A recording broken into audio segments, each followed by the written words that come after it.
et il m'a demandé de lire 3 passages. Donc le premier, c'est le psaume 133. C'est tout le psaume. Cantique des degrés de David. Voici, oh, qu'il est agréable, qu'il est doux pour des frères de demeurer ensemble.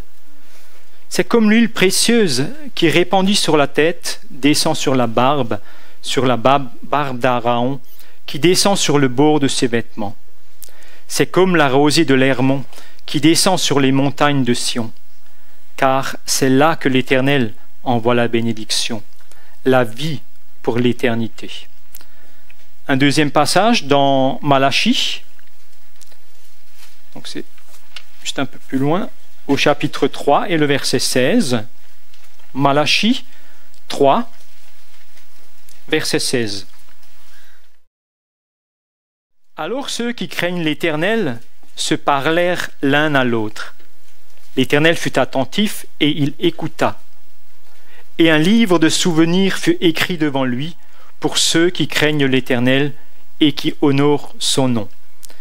Et enfin le texte en rapport avec la prédication dans la première épître de Paul aux Thessaloniciens, donc au chapitre 2, à partir du verset 17 et tout le chapitre 3. 1 Thessaloniciens 2, verset 17. Pour nous, frères, après avoir été quelque temps séparés de vous, de corps mais non de cœur, nous avons eu d'autant plus ardemment le vif désir de vous voir. Aussi voulions-nous aller vers vous, du moins moi, Paul, 1 et même 2 fois, mais Satan nous en a empêchés. Quelle est en effet notre espérance ou notre joie ou notre couronne de gloire? N'est-ce pas vous aussi devant notre Seigneur Jésus lors de son avènement? Oui, vous êtes notre gloire et notre joie. C'est pourquoi, impatients que nous étions et nous décidant à rester seuls à Athènes, nous envoyâmes Timothée notre frère, ministre de Dieu dans l'évangile de Christ, pour vous affermir et vous exhorter au sujet de votre foi, afin que personne ne soit ébranlé au milieu des afflictions présentes. Car vous savez vous-même que nous sommes destinés à cela. Et lorsque nous étions auprès de vous, nous vous annoncions d'avance que nous serions exposés à des afflictions, comme cela est arrivé et comme vous le savez. Ainsi, dans mon impatience, j'envoyais quelqu'un pour m'informer de votre foi, dans la crainte que le tentateur ne vous ait tenté et que nous n'ayons travaillé en vain. Mais Timothée, récemment arrivé ici de chez vous, nous a donné de bonnes nouvelles de votre foi et de votre amour, et nous a dit que vous avez toujours de nous un bon souvenir, désirant nous voir comme nous désirons aussi vous voir. En conséquence, frères, dans nos angoisses et nos épreuves, nous avons été consolés à votre sujet à cause de votre foi. Car maintenant nous vivons, puisque vous demeurez fermes dans le Seigneur. Quelle action de grâce, en effet, nous pouvons rendre à Dieu à votre sujet pour toute la joie que nous éprouvons à cause de vous devant notre Dieu. Nuit et jour, nous le prions, avec une extrême ardeur de nous permettre de vous voir et de compléter ce qui manque à votre foi. Que Dieu lui-même, notre Père et notre Seigneur Jésus, aplanisse notre route pour que nous allions vers vous.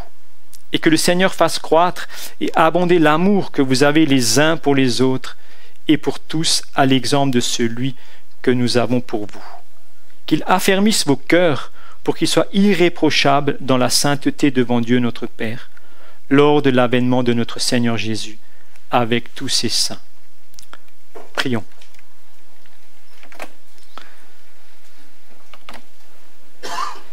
Seigneur, c'est toi qui as choisi la folie de la prédication pour toucher les cœurs et pour nourrir ton peuple. Père Céleste, tu es infiniment sage. Tu aurais pu faire d'une autre manière, mais tu sais exactement ce qu'il nous faut et ce qui est juste et bon. Nous avons lu ta parole, Seigneur, cette parole qui est la vérité, cette parole qui est vivante, cette parole qui te révèle, qui nous révèle le salut, cette parole tellement précieuse à nos cœurs. Où serions-nous sans elle? Et maintenant, Seigneur, il y a cette parole prêchée, Ça aussi, tout ça, c'est toi qui l'as institué. Nous mettons devant toi. Nous nous courbons devant toi. Nous attendons devant toi. Et Seigneur, nous faisons appel à toi selon tes promesses. Parce que tu as promis, Seigneur, de bénir la prédication de ta parole. Elle ne restera pas sans effet. Et notre prière, c'est que ce matin, elle soit bénédiction de ta part. Nous prions, Seigneur, que tu équipes ton serviteur, que tu l'équipes de ton esprit, que tu lui donnes la force, que tu lui donnes l'esprit, que tu lui donnes la liberté, et que ton esprit soit agissant dans les cœurs. Pour nous nourrir, Seigneur, pour nous éclairer sur toi, sur l'œuvre de rédemption, sur le Seigneur Jésus, que nous puissions approfondir, Seigneur, et toujours mieux te connaître, toujours plus rentrer dans ce lieu très saint, dans ton intimité. Que ton esprit, Seigneur, parce que s'il n'agit pas, nous ne comprenons pas, même si nous sommes intelligents, même si nous sommes en forme. Le voile ne se lève qu'en Christ. Et il ne se lève que si le Saint-Esprit agit. Seigneur, notre Dieu, notre Père céleste, nous nous attendons à toi parce que nous savons que tu as un plan de salut, parce que nous savons que tu agis aujourd'hui encore dans ce monde et tout particulièrement dans ton Église. Seigneur, que ton Esprit soit agissant, que tu nous transformes à l'image du Seigneur Jésus. Te prions pour nous ici à Morschwiller-le-Bas. Nous te prions pour toute ton Église qui se réunit sur toute la surface de la terre. Des fois, ils sont peut-être que 2. Certains sont même seuls, peut-être en prison, avec la parole ou leur mémoire, Seigneur, de ta parole. Que ton Esprit soit agissant pour ta gloire seule. En Jésus-Christ. Amen. Et je laisse la place à notre frère. Bonjour à tous. Je vous invite encore à vous incliner un instant devant Dieu. Seigneur Père Céleste, nous voulons nous attendre à toi, autant celui qui parle que ceux qui écoutent. Nous attendre à toi parce que tu prends soin de ton Église, tu prends soin de tes enfants. Et tu parles à chacun de nos cœurs. Et nous te disons, Seigneur notre Dieu, notre reconnaissance pour ta bonté qui se renouvelle jour après jour. Seigneur, bénis ta parole pour nos âmes, pour nos cœurs. Amen. Je ne sais pas pourquoi, mais pendant que nous étions en train de chanter, des souvenirs sont revenus à mon esprit. Et j'ai commencé à pleurer. Et le souci, c'est que ça va être assez difficile de survoler mes notes avec les larmes qui coulent. Mais par la grâce de Dieu, on va faire avec. Quand nous lisons une lettre, comme la lettre aux Thessaloniciens, nous pouvons lire l'ensemble de la lettre. Mais nous ne nous rendons pas compte de ce qu'a vécu la personne au moment où elle l'a écrit, au moment où elle a pensé au destinataire. Si vous vous rappelez peut-être, et si vous ne vous rappelez pas, vous pouvez les écouter dans les premiers messages, c'est le 4e aujourd'hui, dans le premier message, j'avais introduit l'histoire de ce qui s'était passé à Thessalonique. Ça se passe dans Acte 15. L'apôtre Paul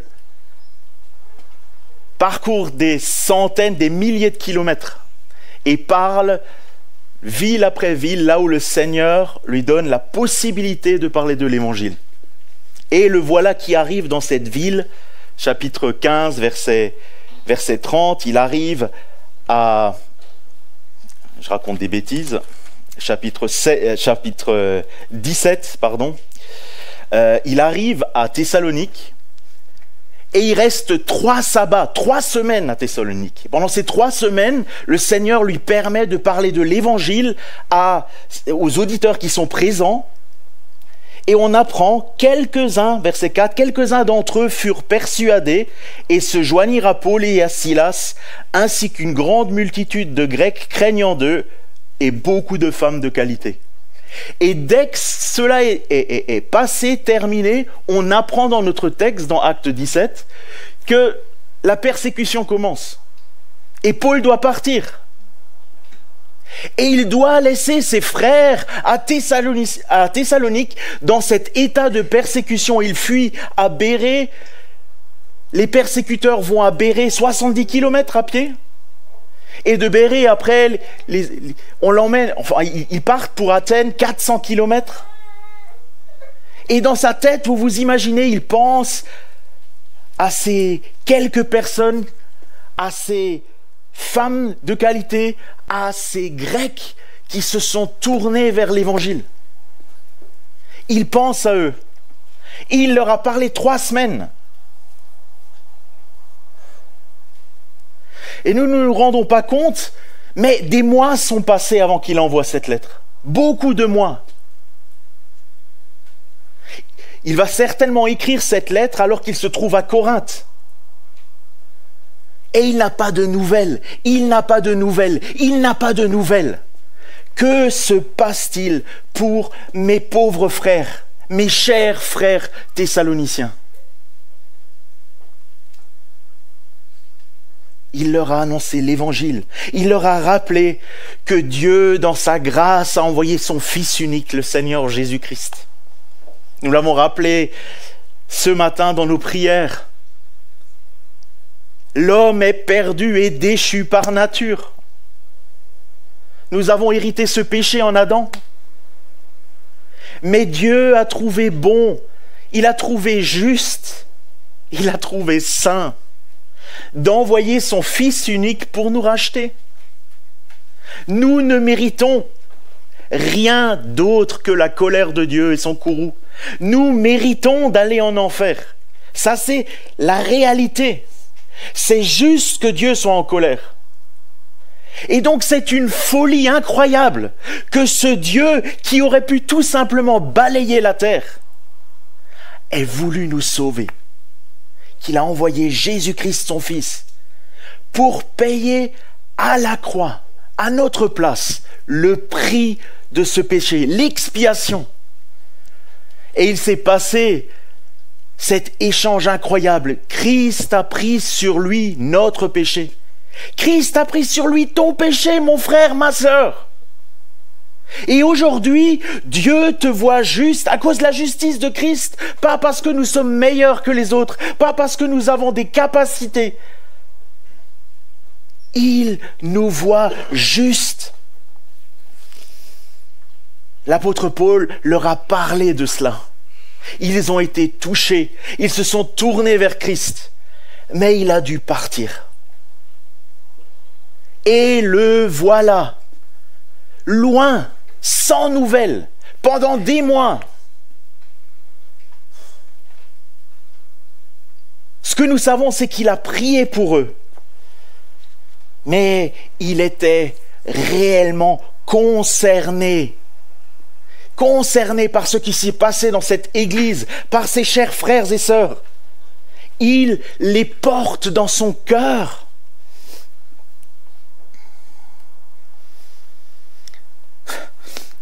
Il est presque découragé par rapport à cette situation.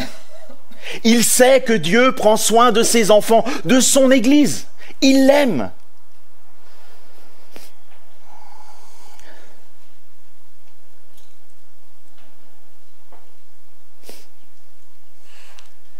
Et il l'aime tellement que des hommes comme l'apôtre Paul vont se soucier de lui, de cette Église, jusqu'à envoyer un frère pour les encourager. Mais ça, au moment où il pense à eux, il ne le sait peut-être pas encore. C'est à Athènes qu'il va décider avec les frères d'envoyer Timothée. Nous l'avons lu ce matin. Et puis Timothée, qu'est-ce qu'il fait? Il parcourt ces 400 kilomètres. On n'est pas en 2024. Excusez-moi. En 2024, 400 km se parcourt en 1h15 en hélicoptère. À l'époque, avec Mons et Vaud, il faut entre 14 et 18 jours à pied. 14 et 18 jours. Et puis entre-temps, l'apôtre Paul continue sa route, il va à Corinthe, il s'éloigne encore plus. Et Timothée va auprès des Thessaloniciens, prend de leurs nouvelles et revient vers Paul. Pendant tout ce temps, sa seule possibilité, son seul espoir est de prier pour ses chers Thessaloniciens. Avec insistance, avec amour. Et c'est comme ça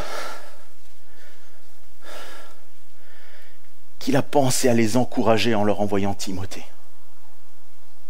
Et c'est le titre de notre message de matin. L'encouragement dans son Église. Pourquoi son Église ? Pourquoi son avec des majuscules sur vos questionnaires ? Parce que c'est l'Église de Jésus-Christ. C'est pas l'Église de Paul. Je trouve qu'au travers du texte de ce matin, plus que jamais, tous les détracteurs qui disent que l'Église chrétienne est l'Église de Paul, puisque Paul a beaucoup écrit, serait remis en question par ce qui est écrit dans ce texte. Quand on voit combien Paul est conscient que l'Église appartient à Jésus-Christ et combien il veut faire du bien à cette Église pour la gloire de Christ et pour le bien de ses enfants. Cette Église est précieuse aux yeux du Seigneur Jésus-Christ, lui qui s'est donné pour elle. Alors ce matin, au travers de ce texte, on va exposer cet encouragement au travers de 4 points en survolant le texte. D'abord, aimer son Église, ensuite s'investir pour son Église, ensuite se réjouir pour son Église et ensuite intercéder pour son Église.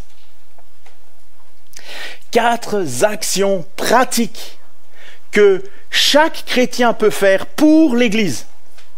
Nous n'avons pas besoin d'être l'apôtre Paul, nous n'avons pas besoin d'être un prédicateur, nous n'avons pas besoin d'être un ancien. Mais chaque chrétien peut encourager l'Église en aimant, en s'investissant, en se réjouissant et en intercédant. Et tout à l'heure, j'ai commencé à pleurer parce que je me suis souvenu d'une... je ne sais pas pourquoi le Seigneur a permis, des fois il nous permet de repenser à quelque chose. Je me suis souvenu de quelque chose qui est arrivé à un de mes prédicateurs préférés, c'est Donald Carson. Un jour, il a eu un appel téléphonique, il était aux États-Unis, plus jeune. Maintenant, il est plus âgé. Et c'est un enfant de Martyn Lloyd-Jones qui l'a appelé au téléphone. Martyn Lloyd-Jones, le grand prédicateur britannique, n'était plus assez fort pour prendre le téléphone. Mais il voulait avec instance faire passer le message suivant à Donald Carson. Cher Donald, je prie pour toi. Je prie pour toi.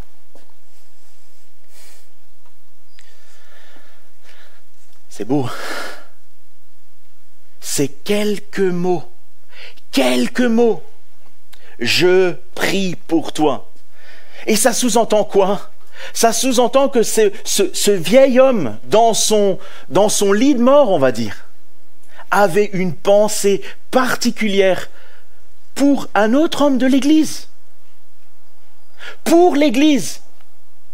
Parce qu'il priait pour Donald Carson, pas que Donald Carson arrive à faire de grandes choses, mais pour que le Christ Jésus puisse utiliser Donald Carson pour faire de grandes choses.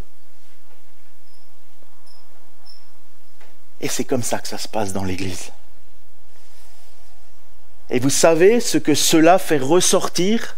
Cela fait ressortir l'amour d'une personne pour l'Église de Christ. Pour nous, frères, après avoir été quelque temps séparés de vous de corps mais non de cœur, nous avons d'autant plus ardemment le vif désir de vous voir. Il l'a eu pendant des mois, ce vif désir. Et nous apprenons dans ce paragraphe des versets 17 à 20 qu'il a voulu y aller plusieurs fois. Il en a été empêché. Il dit, Satan l'en a empêché. Il vivait la persécution. c'était difficile. Je pense que quand il était à Bérée, il n'avait qu'une seule envie, c'était de faire demi-tour et de retourner à Thessalonique. Mais il a dû partir. Je pense qu'à Athènes, il avait encore voulu y aller.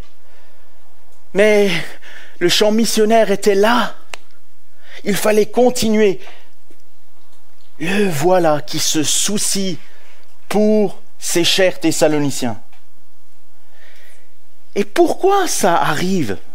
Pourquoi il se soucie d'eux? C'est quelque chose qui se passe quand on aime. Si vous n'aimez pas quelqu'un, vous vous souciez pas de ce qui lui arrive. Non, il les aime. Et il les aime pourquoi? Parce qu'il aime l'Église de Jésus-Christ. C'est pas seulement les Thessaloniciens, mais dans notre texte, c'est au sujet des Thessaloniciens. Il aime l'Église de Jésus-Christ.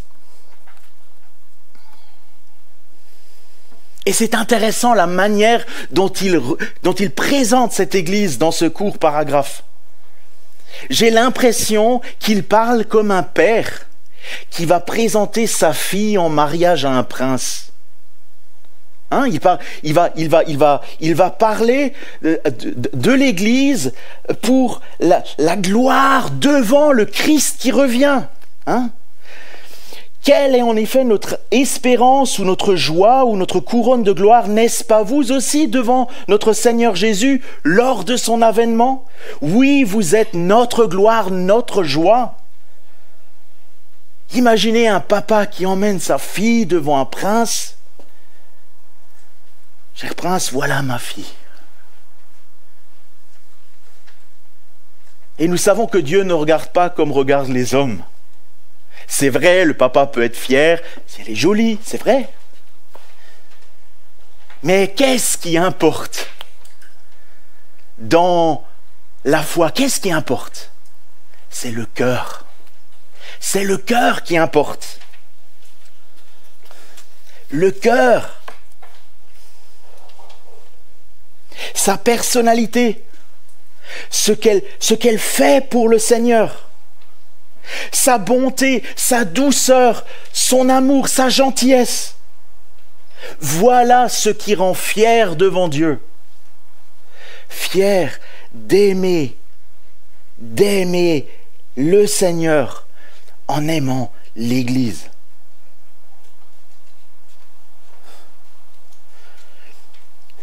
C'est un élément qui revient souvent dans les enseignements du Seigneur Jésus-Christ, n'est-ce pas? Le Seigneur Jésus-Christ lui-même a dit, Jean 15, verset 12, « C'est ici mon commandement. Aimez-vous les uns les autres comme je vous ai aimé. Il n'y a pas de plus grand amour que de donner sa vie pour ses amis. Vous êtes mes amis si vous faites ce que je vous commande. » Fin du verset 14. Je saute juste un peu à cause du temps, verset 17. « Ce que je vous commande, c'est de vous aimer les uns les autres. » Eh bien, cher Paul, c'est ce que tu fais. Cher Paul, c'est ce que tu fais. Paul aime l'Église, il aime les frères et sœurs, il se soucie d'eux. C'est pas comme un commercial qui, une fois qu'il a vendu son produit, se dit ça y est, bon, on reviendra dans quelques années. Pour l'instant, j'ai eu de l'argent ici, c'est bon. C'est pas pour blâmer les commerciaux, c'est leur travail. Mais l'apôtre Paul agit comme un père spirituel. C'est pas juste une marchandise d'une fois. Il se soucie que de la continuité, de la suite, de ce qu'il advient d'eux. Il tremble pour eux. Et nous savons que toutes les bonnes choses sont liées à l'amour. Toutes les bonnes choses sont liées à l'amour. Bien sûr, s'il s'agit de l'amour selon Dieu, d'aimer de tout son cœur, de toute son âme, de toute sa pensée.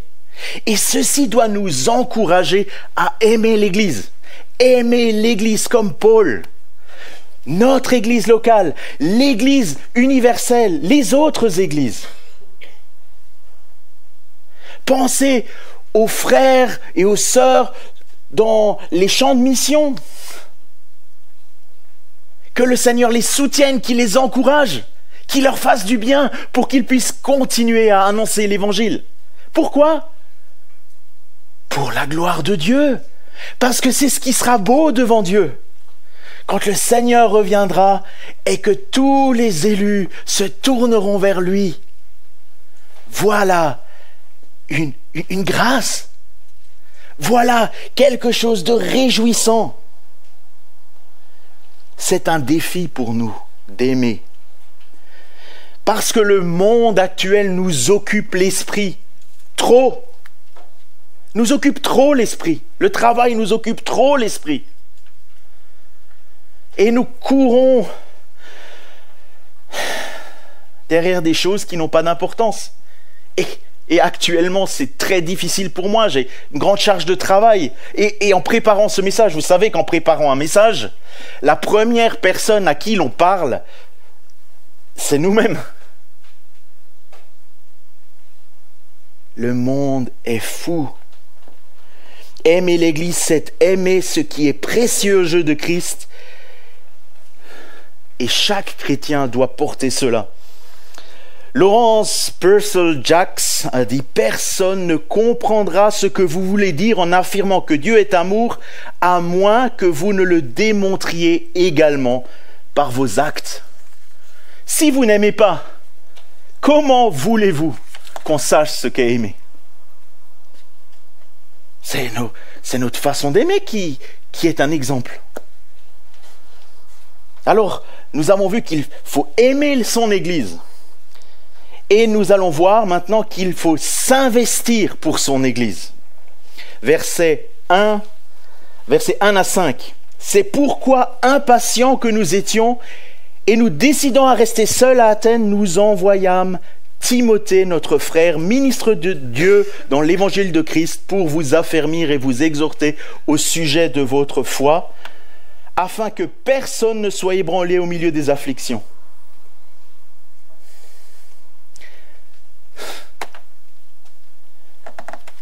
Si vous lisez les lettres à Timothée de Paul, vous savez combien l'apôtre Paul aimait Timothée. C'était son enfant dans le Seigneur. C'était un serviteur de Dieu qui l'a vu grandir, qui l'a encouragé, qui l'a formé. Il était content de travailler avec lui. Il l'a emmené avec lui alors qu'il traversait la Turquie. Et maintenant, par amour pour l'Église, il va l'envoyer seul. Il va l'envoyer à Thessalonique. Nous savons qu'il est revenu. Il a écrit la lettre après son retour. Mais imaginez ce que cela lui a coûté. D'envoyer son cher Timothée. Écoute, il faut que quelqu'un y aille. Je dois continuer avec Silas. Maintenant, c'est toi qui vas y aller. Et Timothée, chargé de regarder où ils en sont à Thessalonique, va parcourir ces 400 kilomètres. De nouveau 14 jours à 18 jours de marche pour retourner. Alors on pourrait se dire, peut-être il a pris le bateau. Oui, ce n'est pas les paquebots actuels. Dans les meilleures conditions possibles, il faut quand même près de 48 heures pour faire le voyage le long de la mer. Et ça, c'est dans les conditions les meilleures. Quand on retrace l'histoire de l'apôtre Paul, et notamment son dernier voyage quand il va à Rome, là, on voit le côté négatif de la marine de l'époque, n'est-ce pas ? Avec comment le bateau a été touché par la tempête. Le Seigneur l'a secouru. En allant vers Malte, mais ils ont tremblé sur ce bateau. Ça a pris des heures d'angoisse. Voilà un peu comment on circulait à l'époque. Et Timothée va le faire. Pourquoi est-il prêt à s'investir pour l'Église ? 2 raisons nous sont données dans ce passage, versets 1 à 5. La première raison, c'est qu'il veut affermir et exhorter les Thessaloniciens, verset 2. imaginez une jeune église, imaginez que vous venez de vous convertir, vous venez dimanche après dimanche aux réunions de l'église et vous ressortez à vide. Vous ressortez à vide. Qu'est-ce qui se passe? Découragement. Découragement direct. Si ce n'était à cause de l'œuvre de l'Esprit qui nous garde, qui nous maintient, on abandonne. C'est humain. À quoi bon? Voilà pourquoi Paul, il veut les affermir, les exhorter, au cas où il leur arrive quelque chose.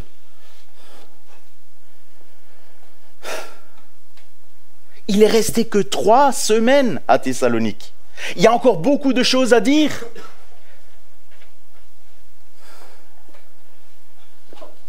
Et voilà, c'est indispensable. Il va envoyer Timothée, qui est décrit ici comme un ministre de Dieu dans l'évangile de Christ. Il est destiné à affermir et à exhorter dans la foi. Il est destiné à leur faire du bien. C'est son travail pour lequel il a été mis à part de Dieu, pour les encourager. Et donc voilà l'investissement. C'est un bon élément, mais on l'envoie là-bas pour le bien de l'Église. Par amour pour l'Église. Voilà la première raison. Il y a une deuxième raison qui nous est donnée au verset 4. Il veut savoir où ils en sont. Il veut s'informer de leur foi, verset 4. Et lorsque nous étions...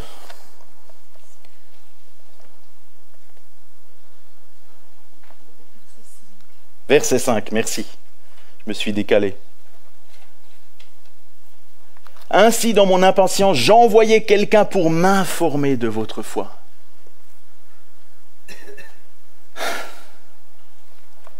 C'est intéressant parce que certaines traductions, quand elles parlent d'envoyer Timothée au début du paragraphe, disent « N'y tenant plus, on vous a envoyé Timothée. » Vous imaginez la pression de dire ça? « N'y tenant plus. » Il faut qu'on ait des nouvelles. Il le faut. Quoi qu'il en coûte.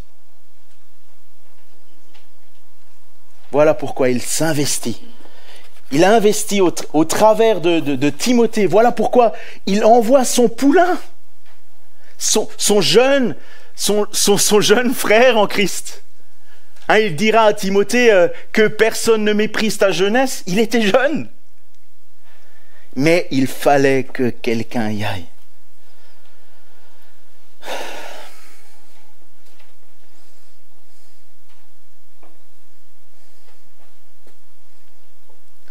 C'est important que l'Église de Christ croisse dans la foi et dans la connaissance de sa parole. C'est important pour chacun d'entre nous.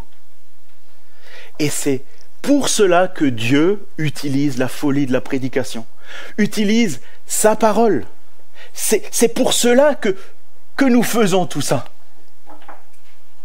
Pas pour notre propre gloire, pas pour des soi-disant capacités. Sans l'Esprit de Dieu, nous ne pouvons rien. Nous ne sommes rien. C'est lui qui agit dans les vies. Croître dans la foi, dans la connaissance de sa parole, croître dans la sanctification. Mes chers Thessaloniciens n'ont que 3 semaines d'exhortation. Il faut leur envoyer quelqu'un. Où en sont-ils? Et alors, quand Timothée va arriver chez eux, que va-t-il faire? Il va tout simplement leur parler. Il va leur parler. Il va leur prêcher. C'est à cause de ça que je voulais lire Malachie. Hein? Ceux qui craignent l'Éternel se parlent. Ils se parlent. Et en se parlant, ils s'encouragent mutuellement. Je sais que souvent, quand on se rencontre avec des chrétiens, la première chose qu'on aimerait savoir, c'est comment vous avez rencontré le Seigneur. Quelle est l'œuvre que le Seigneur a fait dans votre vie? Parce qu'on parle ensemble. Mais quoi qu'il en soit, c'est un défi pour l'Église. un défi de l'Église pour l'Église, un défi de nous soucier des autres, de prendre du temps. C'est un défi pour moi, je suis très mauvais à cela. C'est aussi pour cela que j'ai versé de nombreuses larmes en préparant ce message. Parce qu'on se sent nul. Quand on voit comment le Seigneur se soucie de son Église, comment il veut que nous vivions l'amour fraternel, comment nous vivions l'intérêt des autres, l'intérêt pour les autres. Et c'est à cause de cela aussi que l'Église locale investit. Elle investit du temps, elle investit des fonds, pas seulement pour le propre fonctionnement, mais pour l'Église universelle avec un grand E. Une partie de notre recette est reversée à d'autres serviteurs de Dieu pour les soutenir, pour qu'ils puissent continuer à travailler. Et ce matin aussi, c'est un investissement de l'Église. Notre pasteur, il n'est pas là. Pourquoi ? Parce qu'il est dans une autre Église pour prêcher, pour annoncer la parole, pour les encourager. Ça, c'est l'investissement de l'Église pour l'Église. Nous pourrions rester égoïstement entre nous. Non, on se soucie de l'Église, du bien de l'Église. On se soucie de l'œuvre de Dieu. Percy Weston Hayward disait « L'amour ne dit pas « donne-moi », mais dit « laisse-moi te donner ». Laisse-moi te donner. Laisse-moi prendre du temps pour toi, pour vous, pour l'Église. Et nous devons apprendre cela. C'est un apprentissage qui peut être douloureux quand on a du mal à le faire. Mais je crois que c'est extrêmement important. Alors, aimer son Église, s'investir pour son Église et se réjouir pour son Église. Versets 6 à 9. Maintenant, enfin, il nous parle des nouvelles qu'il a reçues des Thessaloniciens. C'est ce qui a démarré cette lettre.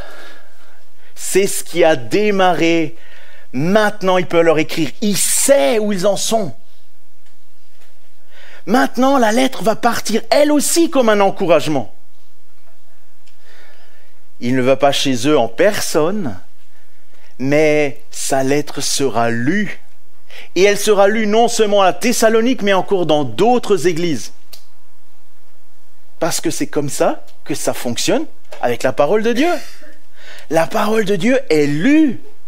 Et la parole lue encourage, fait grandir, fait croître. Et par son esprit, Dieu touche nos cœurs, transforme, sauve, agit. Timothée, récemment arrivé de chez vous, nous a donné de bonnes nouvelles de votre foi et de votre amour. Imaginez-vous, 3 semaines d'enseignement et ils sont toujours debout. Ils sont toujours fidèles. La persécution n'a pas eu raison d'eux. Et quelle persécution, hein? On parle de Jason qui a été secoué. La persécution n'a pas eu raison d'eux. Le Seigneur a été avec eux, il les a soutenus, il leur a fait du bien, il les a encouragés. Et on voit encore plus dans ce paragraphe combien l'apôtre Paul était jusqu'à angoissé et éprouvé à cause de, je le dis mal, mais la non-connaissance, le fait qu'ils ne savaient rien. Il souffrait pour eux. C'est ce qui arrive dans une famille. Quand on aime un frère, une sœur, qu'on n'a pas de nouvelles, qu'on attend des nouvelles, c'est la souffrance, l'angoisse. Qu'est-ce qui lui arrive? Imaginez, quelqu'un part en vacances. Aujourd'hui, c'est bien, on a les téléphones portables, mais imaginez, vous n'avez aucune nouvelle, rien. C'est pourtant facile, hein? Prenez le téléphone, WhatsApp, crac, un petit message, boum. Une demi-seconde après, tac, il apparaît sur le téléphone en face et vous en avez pas. Mais qu'est-ce qui s'est passé? Est-ce que l'avion est bien arrivé? Alors on va se renseigner, est-ce que l'avion est bien arrivé? Est-ce qu'ils sont bien arrivés à l'hôtel? Est-ce que tout s'est bien passé? Avec tout ce qui arrive dans le monde, et même si l'avion est le moyen de transport le plus sûr, ça arrive de temps en temps qu'il y en a un qui tombe. Ça arrive. Subitement, vous avez des nouvelles. Vous savez ce qu'il a dit l'apôtre Paul?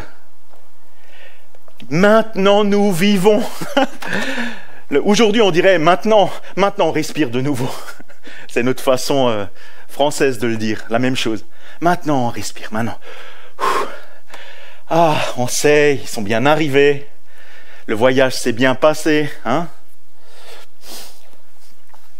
Quand vos enfants ont, ou les neveux, dans notre cas, ont fraîchement le permis, et que vous entendez qu'ils vont traverser la France pour la première fois tout seuls, et que vous vous dites, on espère qu'ils vont bien. Subitement, vous avez des nouvelles. On respire, ils sont bien arrivés.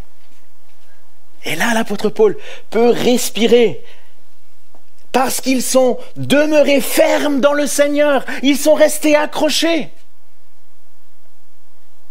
Ils savaient qu'ils étaient persécutés, qu'ils souffraient. Mais quoi de plus beau que de savoir que le Seigneur donne les forces pour traverser les difficultés? Et ça, c'est un bienfait incroyable. Ça le réjouit. Quand on entend parler de l'œuvre de Dieu ailleurs dans le monde, j'aime pas utiliser ce terme, mais c'est quand même un peu ça, le succès, hein? Le succès dans le ministère. On entend que ça progresse, on est content. Mais le Seigneur a du succès même s'il n'y a pas de résultat. Faut pas s'imaginer.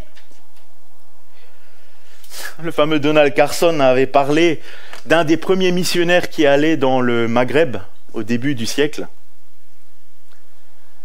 Il a passé la moitié de sa vie dans les pays du Maghreb et il a eu une dizaine de conversions. Une dizaine de conversions. Certains ont été tués. Qu'est-ce qu'on peut dire? Est-ce que c'était un mauvais ministère? Ce qui est incroyable, c'est qu'il a tenu la moitié de sa vie dans ce ministère. Qu'il a continué, qu'il a progressé, qu'il a continué à annoncer l'évangile, malgré les difficultés. Parce que c'est une folie que de prêcher, quand les cœurs sont fermés. On parle à des murs. On parle à des murs. Mais Dieu, dans sa grâce, touche le cœur. Et c'est lui qui agit. C'est pas par l'éloquence de celui qui parle. Sinon, on mettrait des haut-parleurs sur la voiture et on lirait la Bible dans la rue. Si c'était juste ça. Non, Dieu utilise ses serviteurs pour prêcher l'évangile et c'est lui qui applique cet évangile dans les cœurs. C'est lui qui fait comprendre qu'on a besoin de lui.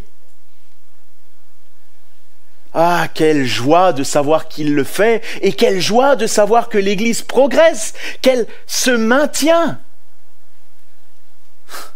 Quelle joie de savoir qu'ils demeurent fermes dans le Seigneur. Pourquoi sont-ils fermes dans le Seigneur d'après vous? Pourquoi? Il y a plusieurs raisons.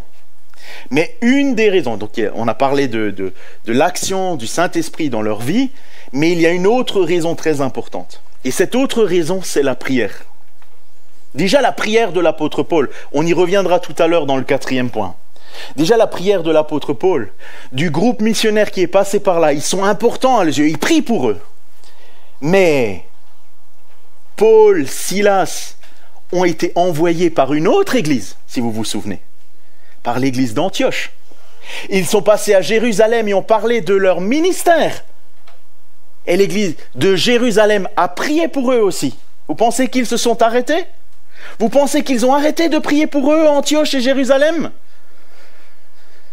Ils ont continué à les porter au trône de la grâce, les porter au Seigneur, prier pour eux, pour leur ministère, pour que le Seigneur les protège et pour que, par sa grâce, des âmes se tournent vers Christ. Donc il y a la prière de Paul, il y a la prière des églises, et il y a encore une prière très importante. La prière du Seigneur Jésus-Christ lui-même. N'est-ce pas? Romains 8, verset 32. Qui accusera les élus de Dieu? C'est Dieu qui justifie. Qui les condamnera? Christ est mort, bien plus. Il est ressuscité, il est à la droite de Dieu et il intercède pour nous. Il intercède pour nous. Et nous savons que l'intercession du Christ, elle est perpétuelle et éternelle. Il ne s'arrête pas. Il est capable de le faire. Il intercède pour nous. Donc, voilà, la prière continue pour soutenir et encourager, pour le bien, pour la santé spirituelle des frères. Quelle joie d'apprendre que le Seigneur est fidèle à sa parole. Fidèle auprès des Thessaloniciens. Et c'est à cause de ça que verset 9, Paul... Quelles actions de grâce, en effet, nous pouvons rendre à Dieu à votre sujet pour toute la joie que nous éprouvons à cause de vous devant notre Dieu. Hein? Des actions de grâce, de la reconnaissance, de la joie. Se réjouir dans son Église, de son Église. Se réjouir d'une âme qui se tourne vers Christ. Surtout quand vous savez que le Seigneur vous a utilisé, mais que vous êtes incapable de faire quoi que ce soit dans un cœur. Et que vous savez que le Seigneur est intervenu. Et que vous voyez cette personne s'épanouir comme une fleur. Se réjouir de son salut. Marcher avec Jésus. Quelle joie! Se réjouir. Timothy Keller disait « La joie est une émotion, une forme de satisfaction profonde. Si nous comprenons ce que le Christ a fait pour nous, rien ne peut nous enlever cette joie. C'est vrai pour nous-mêmes, c'est vrai quand on le voit dans l'œuvre des autres, dans le cœur des autres, n'est-ce pas? On est heureux, on se réjouit. Vous avez prié pour des années, pendant des années pour vos enfants, parce que c'est une grâce que le Seigneur accorde quand les enfants se tournent vers Christ. Et il ne faut jamais baisser les bras. Le Seigneur est tout puissant pour le faire, même si ce sera après notre mort. Continuons à prier. Mais quelle joie de savoir que le Seigneur agit dans son Église, pour le bien de son Église.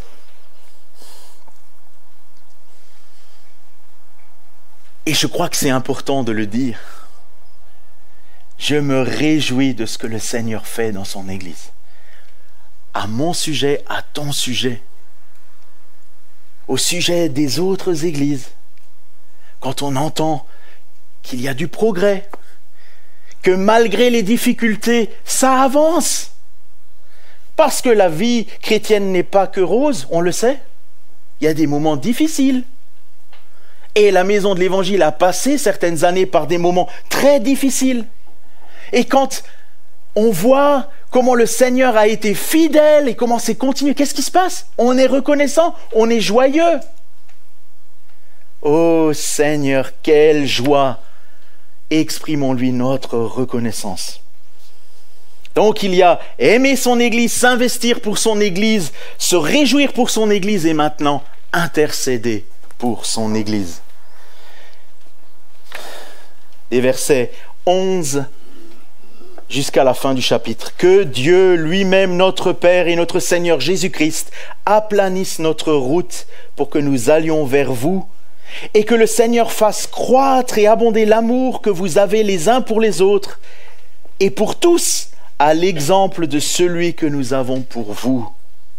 qu'il affermisse vos cœurs pour qu'ils soient irréprochables dans la sainteté devant Dieu, notre Père, lors de l'avènement de notre Seigneur Jésus, avec tous ses saints.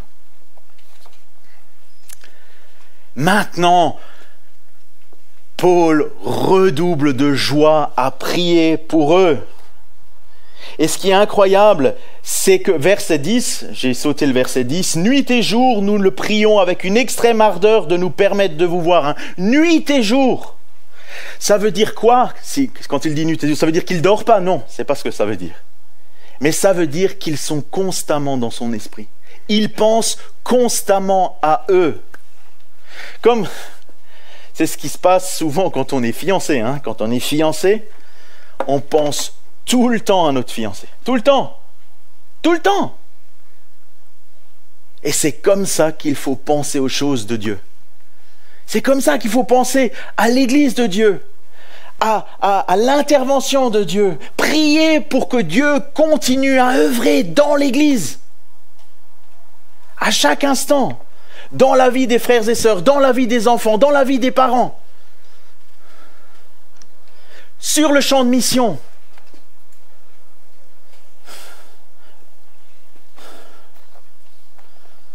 C'est touchant quand on sait que nos parents prient tout le temps pour nous.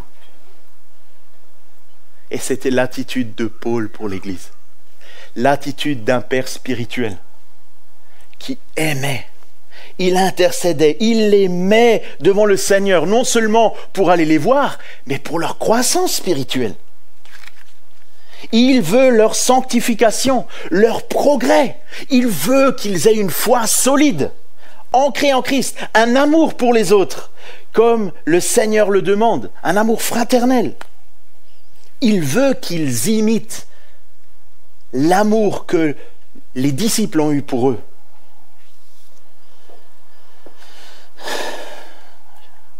Nous savons que nous avons un privilège en tant que chrétiens. Et ce privilège, c'est de savoir qu'il y a mieux que le smartphone. Parce que le smartphone, il peut tomber en panne et il peut se casser. Mais la prière ne tombe jamais en panne. Et à l'instant où vous élevez la voix, vous êtes devant Dieu. Vous êtes devant Dieu. Des fois, on s'imagine et on a l'impression que nos mots ne passent pas le plafond. Mais elles n'ont pas besoin de passer le plafond, Christ est là. Voici, je suis avec vous tous les jours jusqu'à la fin du monde. Je ne vous abandonnerai pas, il est là.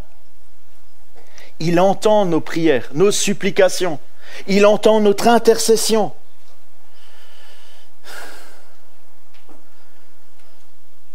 Et c'est un privilège de pouvoir prier et intercéder pour l'Église. Arthur Pink disait, la mesure de notre amour pour les autres peut en grande partie être déterminée par la fréquence et la ferveur de notre prière pour eux. La fréquence et la ferveur de nos prières pour eux. Oui. Comment encourager l'Église? En aimant l'Église, en s'investissant pour l'Église, en se réjouissant pour l'Église, en intercédant pour l'Église. Et c'est comme ça que Paul l'a fait pour l'Église des Thessaloniciens, mais aussi pour toutes les autres églises. Pour toutes les autres églises pour lesquelles il a pleuré, pour lesquelles il a dû intervenir. Comme à Corinthe, où ça allait mal. Comme chez les Philippiens, où certains se crêpaient le chignon. Mais il les aimait. Et il est intervenu, il a cherché leur bien.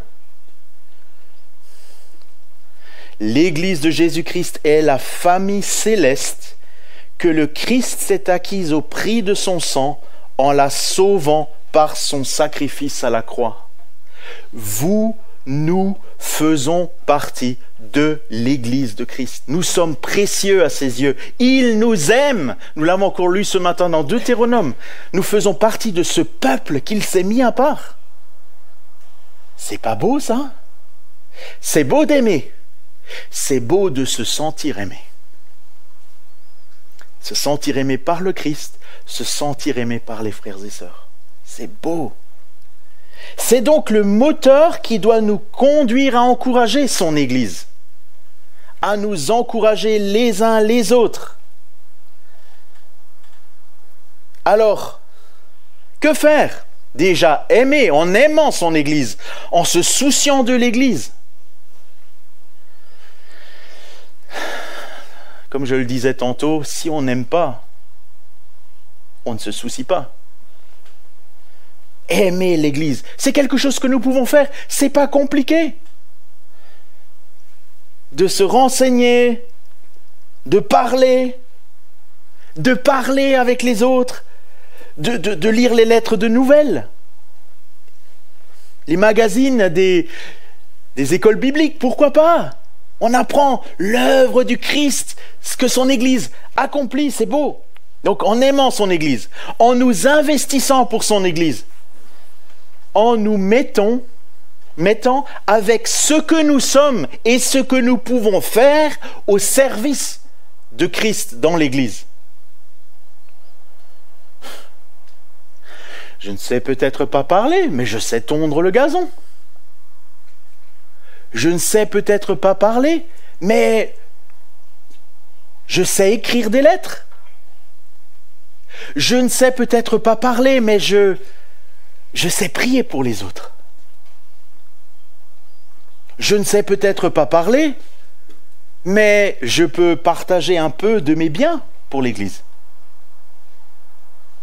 Nous investissons pour son Église. Et puis nous réjouissons pour son Église. Si vous voulez être encouragé, il faut encourager les autres. Parce que quand vous voyez l'œuvre de Dieu dans un cœur, dans une église, dans la vie de vos frères et sœurs, c'est merveilleux. C'est merveilleux. Ceci alimentera notre louange à Dieu. C'est nos sujets de reconnaissance pour sa bonté, pour son œuvre, pour sa bienveillance. Et enfin, en plus de le louer et de lui dire notre reconnaissance, nous pouvons aussi servir son Église, encourager son Église en intercédant pour son Église. Pour les progrès dans l'Église, pour les projets. Actuellement, notre projet de bâtiment, c'est juste de la folie, mais le Seigneur pourvoira. Il a ouvert déjà des portes incroyables. Nous avons pu acheter le terrain à côté. Et il va pourvoir pour la suite. Pour le progrès de l'Église. Je ne sais pas pour vous, mais quand je suis arrivé en 97, 98 à la maison de l'Évangile, j'ai grandi dans une église évangélique et le Seigneur a permis que j'apprenne à connaître la Bible, que j'apprenne à lire la Bible, à être encouragé. Mais quand je suis venu à la maison de l'Évangile, c'était presque comme une nouvelle conversion. Subitement, le Seigneur a permis que l'Église serve à mon encouragement personnel, à ma croissance dans la connaissance, à ma croissance dans la foi et à mes progrès dans la sanctification. Et je sais que le Seigneur le fait pour chacun d'entre nous. Il nous encourage. Il nous fait du bien. C'est juste merveilleux, n'est-ce pas? Quand on se rend compte que le Seigneur est à l'œuvre dans ma vie, dans notre vie. Et peut-être qu'on ne s'en rend pas compte sur le moment même, mais au bout d'un certain temps, quand on regarde en arrière, on se dit, Seigneur, tu es merveilleux. Merci pour ta bonne main, pour tes encouragements. Alors pour terminer, je souhaite encore lire un extrait d'Éphésiens 6.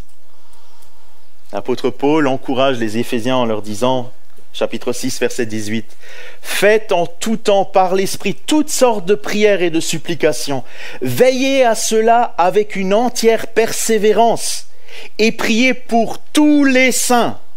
Priez pour moi, afin qu'il me soit donné, quand j'ouvre la bouche, de faire connaître hardiment et librement le mystère de l'Évangile, pour lequel je suis ambassadeur dans les chaînes, et que j'en parle avec assurance comme je dois en parler. » Et ça, c'est encore la prière pour l'Église, pour encourager l'Église, pour le bien de l'Église, pour qu'un jour cette Église soit glorieuse, qu'elle soit apportée comme cette jeune fiancée à son prince, et que le Seigneur puisse prendre plaisir en chacun de ses enfants, qu'il nous fortifie et qu'il nous encourage, en nous encourageant les uns les autres. Amen.